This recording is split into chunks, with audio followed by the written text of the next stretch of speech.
Welcome to Keeping Up at the Capitol with Senator Tom Casperson. This program comes to you from Lansing each month to keep you informed on issues important to the UP. This month, Senator Casperson discusses the importance of county government in making the UP a better place to live and work. With Delta County Administrator Nora Viau, Houghton County Controller Forsberg, and Marquette County Commissioner Gerry Corkin.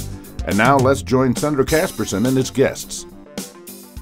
I want to welcome our viewers to Keeping Up at the Capitol, and today's topic is going to be local government, county government, and I've got three great guests sitting with me, and I think I'm going to start ladies first. Nora, if you could just introduce yourself to the viewers and a little bit about your background and get us started, and we'll go down the line. Okay, my name is Nora Viau. I represent Delta County. I'm the Delta County Administrator. I've worked with Delta County since 1979. I've been with the county, and I have been County Administrator for the last 4 years. Eric? My name is Forsberg. I'm the County Controller with Houghton County. Been there 9 years. Before that, I was with a public accounting firm in Houghton. And been enjoying my work in public life. It's somewhat rewarding to think the work you're doing is benefiting the people of Houghton County. Very good. Gerry? Gerry Corkin, County Commissioner in Marquette County. I represent the cities of Negaunee and Ishpeming on the county board. I've been a county commissioner for 27 years and I'm serving my 23rd year as county board chairman, and I enjoy working for the people and to try and provide good government in Marquette County.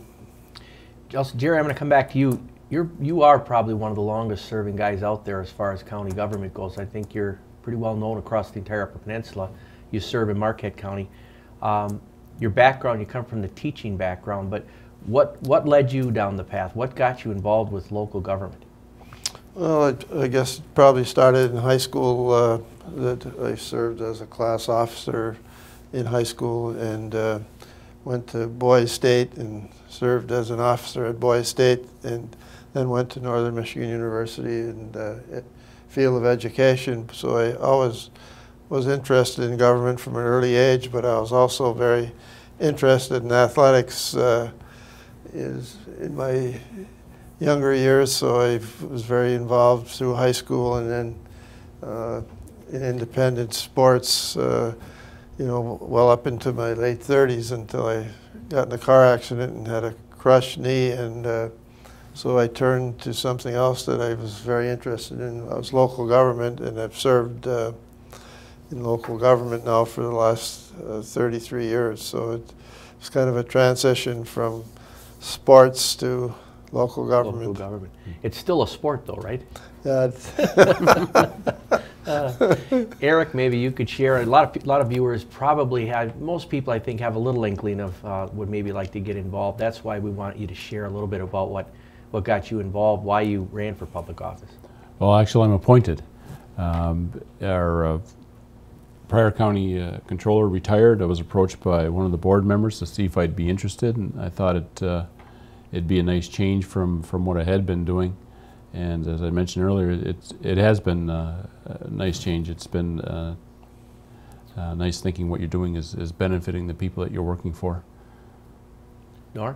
I got interested when I was going to Bay College in the government class, and we had kind of a simulation of with the lobbyists and getting a bill passed, and that piqued my interest, and I started you know, led to getting a job with Delta County. And when the administrator left 4 years ago, I applied for the job then, and based on a lot of the history that I had with the county and my education background, the board appointed me as well. Okay, now for our viewers, we have pretty much the central part of the Upper Peninsula represented here. We have Delta County, yes, more in the southern, a little bit north of Menominee, but southern end. We've got Marquette County with Gerry, and then we've got Houghton County with Eric. So we've got the central part. I guess I'll ask all of you and maybe just weigh in. What's changed, if anything, through the years? And Eric, you pretty much just got started, so it might be a little difficult question for you, but I know, Nora, you've been around a little bit, and I know Gerry for sure has been around for a while. What might be some of the things you think have changed handling local government. and Greater collaborations, I think, in associations with each other, especially in the UP, for our common goals and the differences. But I think I see more working together than we have ever before. And from that point, I think it's interesting and exciting to see those kind of collaborations. It's been a continual doing more with less, and you know, it hasn't been easy to make adjustments with, you know, the state government over the last 20 years is, you know, put more things on the locals to do and no money to come with it. So it makes it a lot more difficult to maintain the high quality of service. That's one of the biggest things. And I know that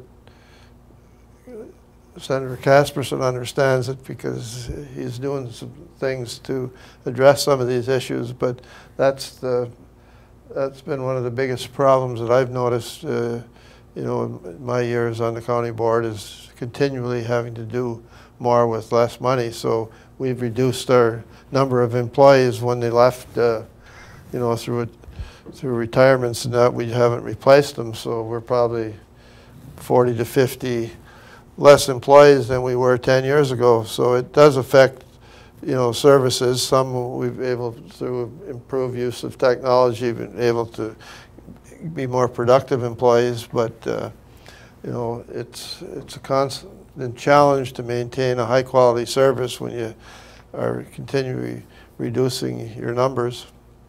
Now, Gerry, you know, mentioning that, through the years, do you think there's been an increase of, I guess you'd call them mandates, but where the state requires the counties to do things, doesn't spend the money or send the money like you mentioned, but has it been a constant, or is that growing? Do you see more and more? It's been growing all the way along, you know, on little things, but end up, you know, costing you $10,000–$15,000, which, you know, they might think that it's nothing, but when you figure it out in actual dollars at the local level, yeah, it cost the county $12,000 last year, $7,000 or $15,000, and so yeah, that's a big issue, and I've been I guess an advocate hard for the last, you know, 5+ years of trying to bring this to a head in the legislature, and have talked to all the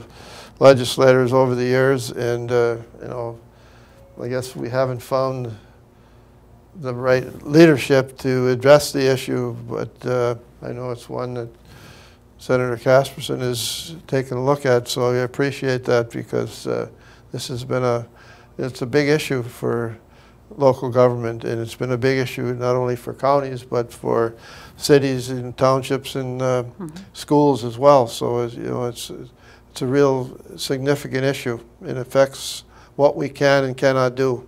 Yeah. Nora, do you see the same thing?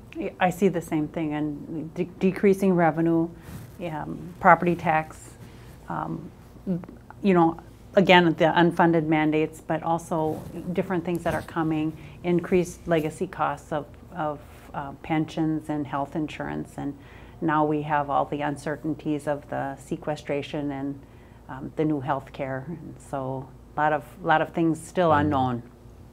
Eric, you're fairly new to this, but are they baptizing you by fire, or? Well, I've been telling people I came in right when the state was going through its worst crisis, I guess, since Great Depression. I've been telling people hopefully it'll be around long enough that the state's throwing so much money at us I don't know what to do with it. I hope to see that someday, but you might want to wait a little bit. Yeah. But from, you know, the specifics on the cuts, you know, our secondary road patrol getting cut, PILT getting cut until thankfully you helped us out on that. Thank you. And so hopefully now, as things are improving in the state, hopefully a rising tide floats all boats, and hopefully we'll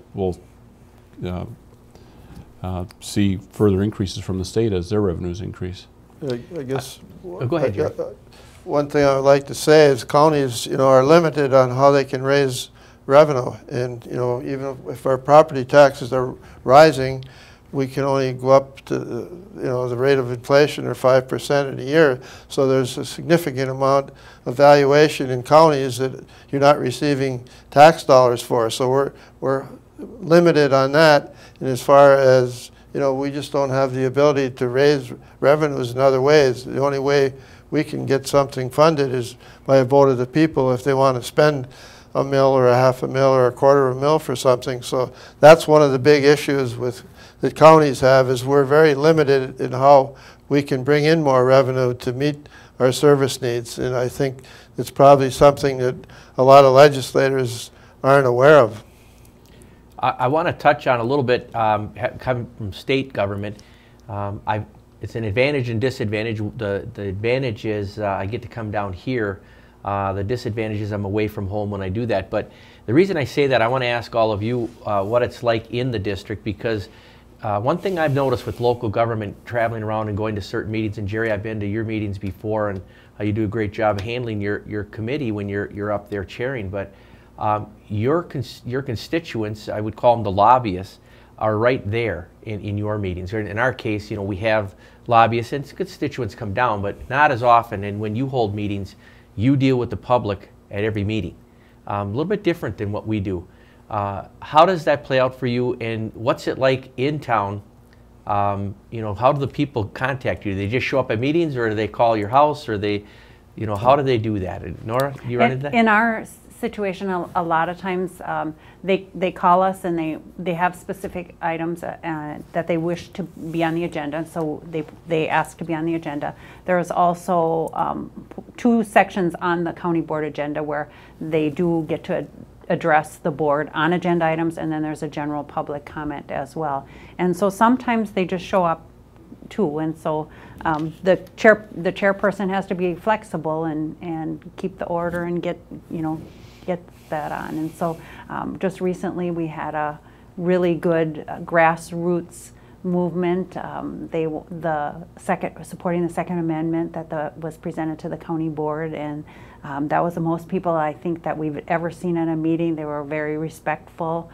They presented their resolution to the board, and then the board took them up first, so they didn't have to wait through the whole agenda. So they all worked together, and the resolution was adopted, and it was very respectful. And I think that was how it should work. Not all the time it doesn't Sure. work that way, but even a hot button issue like that was very well done. Eric, you run into is it meeting oriented or out on the street? It's definitely immediate feedback. No, people aren't shy about showing up or calling, or if there's an issue that's affecting the people, they will fill our county board meeting and be heard at the public comment section. So the feedback's immediate. Yeah. Now, Gerry, I don't know if there's anybody in UP that doesn't know you. Do you find that when you go out on the street? I mean, especially when there's problems locally, they expect you to solve it. They expect you to be the person that fixes the problems. How do they get a hold of you? Well, I mean, every place you go, they talk to you. So if you go to the grocery store, or you go to the basketball game, or you go to the barber shop, you go and play cribbage, no matter where you go, you're accessible to the people, and they let you know what they think, especially if it's an issue that's of concern to them. So when you're in local government, you come face to face with the people, and there's no place to hide. They let you know. That's what I was driving at. Yeah. They'll let you know whether they like it a certain way or they don't. So that's what I like about local government, because you have to face the people and look them in the eye, and they'll let you know what they think about the issues, and so you get a lot of, they keep you accountable for what you do, and that's the way I guess it should be. I mean, I should be accountable, and everybody else that serves should be accountable for what they do and be able to explain to the people, and they may not agree, but you should be accountable to them. Gerry, I'm going to ask you, it was probably unique to Marquette County at the time, but what role did the county play when our Air Force Base closed down? It was in Marquette County. It was a big job driver at the time, and you were in the middle of this thing. So what role did the county play in trying to bring our community back? We took over as the reuse agency. The state started out, and for the first 2 years, the governor at that time appointed a committee to do this, and I sat on that committee along with, I forget, 11 or so other people from around the UP that were on it, and even outside of the UP, and that didn't seem to be working the way we thought it should, so they asked local units of government to take it over, and the county volunteered because we were the biggest unit representing the whole county, so the county took over as the reuse agency, and we did this for over a 10-year period of time, and it was a tremendous undertaking to do this, and many trips to Washington D.C. and to be trying to negotiate with the Air Force, and it worked out as well as it probably could have, but we had a lot of support from Congressman Stupak and Senator Levin. Those two individuals did a lot of heavy lifting in Washington, and we couldn't have pulled it off on our own because the Air Force was asking tens of millions of dollars for these buildings, and we had no money to be able to do that. So with their help, we got transferred to the county, and we were able to interest private businesses to develop in some of them, and we ended up right now there's probably 1,300 people working out there, and probably 65 businesses. So that part was a pretty good success in the middle of the UP, and we also sold some of the housing to developers, and there's 3,000 people living there, so some of the housing is being put to use, but some wasn't utilized, and we're having to seek state grant funding to rip down some of the houses that were blighted near the K.I. Sawyer School, which will certainly help the area, but it's still at this stage of the game, it's an ongoing project to try to reuse still buildings that are there, but it was quite a challenge, and I guess if you knew everything that was going to be involved, you may not want to take that one on, but didn't have any choice. We did, and I think we did a very good job for what we had to work with. I would agree, having grown up in the area. Eric, any development projects or anything that you've got going right now up in the Houghton area? Well, we've got a company that's supposed to be moving in. I believe the governor's supposed to make his announcement sometime later this week. Very exciting possibility. Don't want to get into specifics and steal the governor's thunder, but up to 200 jobs over the next 3 years at the Houghton County industrial site by the airport. So that's very exciting for us. 200 jobs for Houghton County is huge. And through spin-offs off of Michigan Tech, there's been a number of companies that have been started up in the Houghton County area that are looking to expand, and things are looking good up there right now. So in those expansions, the county clearly plays a role in this, county government. You find that in your experience? Through the Houghton County Revolving Loan Fund, we've helped quite a few of those companies out. Companies that can't get funding elsewhere, we're a lender of last resort, and we've been able to help a few of them out. Nora, I know down in Delta County we had an experience down there with local units of government. It was kind of a collaboration really across the Upper Peninsula with all the counties, but yeah, right. In our backyard with the state fair. Maybe you could talk a little bit about that. A few years ago, when the state decided that they were going to get out of the state fair business, the UP counties, all the UP counties and the Hannahville Indian community came together, and they formed the UP State Fair Authority, and the county, the state fair's property was located in the county. The property was deeded to Delta County, and Delta County in turn leased it to the UP Fair Authority, which has been very successful. They've not missed a fair, and they grow and improve. And they last year built a Miracle of Life permanent building display, and they are still expanding the use, growing, and it's been a tremendous success and a wonderful collaboration again for the whole UP coming together of all the counties. And so the UP has that can-do attitude, and that one showed really well. You know, one of the things that I've noticed in the little time I've been involved, and Gerry kind of alluded to it with KI, and that is on the state level, if any one of us get out on our own thinking we can solve the problems of the world, the chances of getting it solved are pretty slim. And probably the same thing down on your level. It's tough when you try to do it by yourself, but when we start working together, it's kind of amazing some of the things that can unfold. And I think what you talked about with K.I. Sawyer and the way that unfolded with Congressman Stupak and Senator Levin working with the county officials, and I saw the same thing with the fair when that issue unfolded. When you have that cooperation and the agreements going, it seems like things go a lot smoother and actually accomplish something. Is that a fair statement? I think it's a fair statement. I think then the common saving, like in saving the fairgrounds, saving the K.I. Sawyer, it moves people quickly and to come for the common good because it's what you need to do.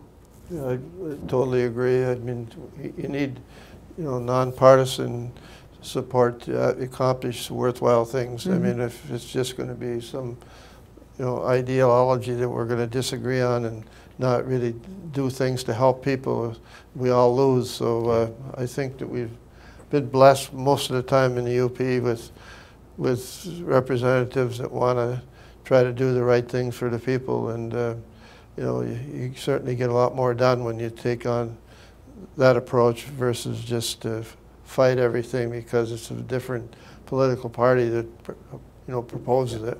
Well put, Gerry. Let's talk about the UP a little bit. I was fortunate to be able to get each of you here because the counties are here at this time meeting in Lansing. With the Upper Peninsula, you guys intermingle amongst all the other counties below the bridge too.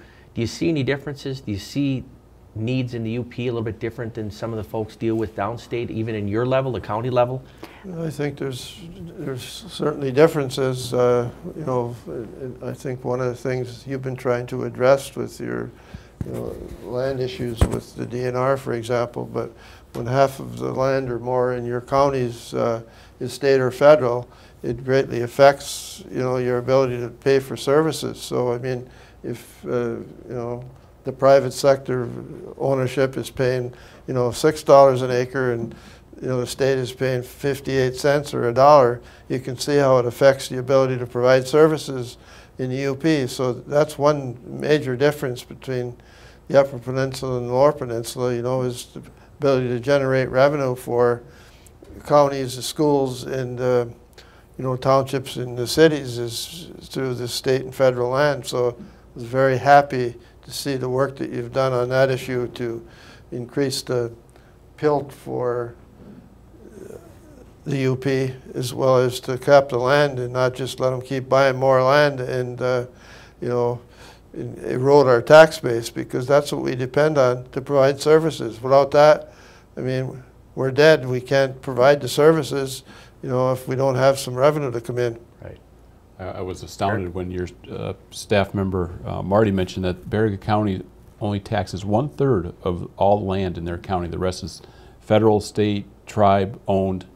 How can you run a government when your primary source of revenue only comes from 1/3 of the landowners? That's one thing I've seen in my short time at the county. Our tax base went providing approximately, I think, 45% of our general fund revenue, and not because that's grown so much, because state revenues have shrunk so much. We're up to, I think, 54% now that's providing our general fund monies. And when you've got such a small base that you can get that revenue from, that makes it tough. We also talked about some of the legislation or some of the fixes that state government sometimes proposes is not a one-size-fits-all. And so something that may work downstate does not work as well, and it's more expensive and cost prohibitive, and it just doesn't work as well in the Upper Peninsula. And so working through those kind of issues, we work together and try to resolve those kind of issues as well. Sure.